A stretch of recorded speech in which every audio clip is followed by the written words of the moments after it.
गोरखपुर से बीजेपी सांसद योगी आदित्यनाथ ने जाकिर नाइक को लेकर एक बयान दिया है। उन्होंने कहा है कि पूरी दुनिया में अगर इस्लाम आतंकवाद को लेकर बदनाम है तो इसके जिम्मेदार जाकिर नाइक जैसे लोग हैं। बीजेपी सांसद योगी आदित्यनाथ ने जाकिर नाइक को इस्लाम को बदनाम करने का जिम्मेदार ठहराते हुए उन पर तुरंत प्रतिबंध लगाने की मांग की है। बीजेपी सांसद योगी आदित्यनाथ ने क्रिकेट की गेंद में बीफ के इस्तेमाल पर कहा है कि हमारे लिए क्रिकेट नहीं, आस्था महत्वपूर्ण है। बीजेपी सांसद योगी आदित्यनाथ ने कांग्रेस पर हमला बोलते हुए कहा कि कांग्रेस की अपंगता के कारण ही इस देश में आपराधिक तत्व भारत विरोधी राग अलापते हैं। योगी आदित्यनाथ ने यूपी की कानून व्यवस्था को लेकर कहा कि प्रदेश में गुंडागर्दी चरम सीमा पर है और कानून व्यवस्था पूरी तरह ध्वस्त हो चुकी है। गोरखपुर में भाजपा अल्पसंख्यक मोर्चा के कार्यकर्ताओं ने ईद के मौके पर योगी आदित्यनाथ का विवादित पोस्टर जारी किया है। पोस्टर में लिखा है कि सारा यूपी डोल रहा है, योगी योगी बोल रहा है। बीजेपी सांसद जगदम्बिका पाल ने यूपी में कांग्रेस के चुनाव प्रचार की कमान प्रियंका गांधी को दिए जाने पर कहा है कि जहां 10 साल से राहुल गांधी कुछ नहीं कर पाए, वहां प्रियंका क्या कर देंगी।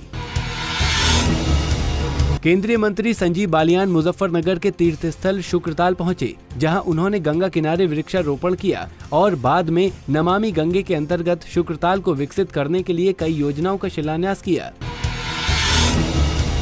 ईद के पावन त्योहार के मौके पर महंत ज्ञानदास ने बाबरी मस्जिद के मुद्दई हाशिम अंसारी और हाजी महबूब के घर पहुंचकर ईद की बधाई दी और राम मंदिर निर्माण पर चर्चा की।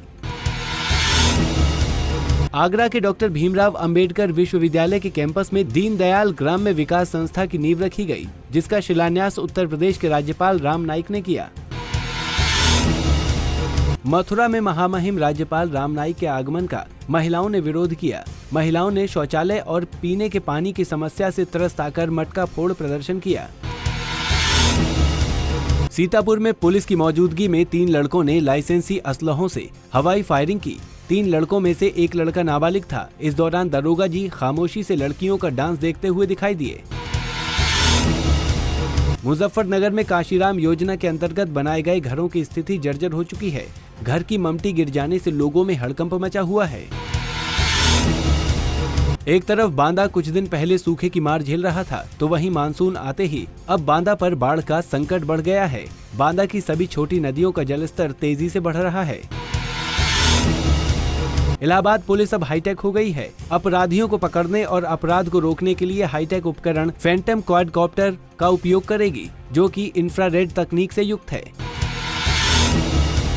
चंदौली में बेवफा पति के खिलाफ पत्नी ने जमकर हंगामा किया। पति अपनी दूसरी शादी के लिए लड़की देखने जा रहा था कि उसका पीछा करते करते उसकी पहली पत्नी भी वहां पहुंच गई और जमकर हंगामा किया।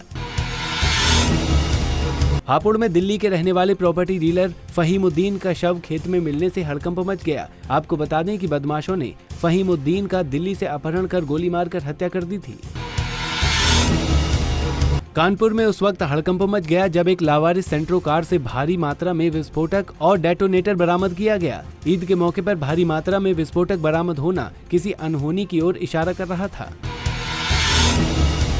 गंगा को स्वच्छ बनाने के लिए केंद्र सरकार की नमामि गंगे परियोजना के तहत अलग अलग जगह पर 231 परियोजनाओं का शुभारंभ किया गया। वाराणसी में भी नमामि गंगे योजना की शुरुआत हुई।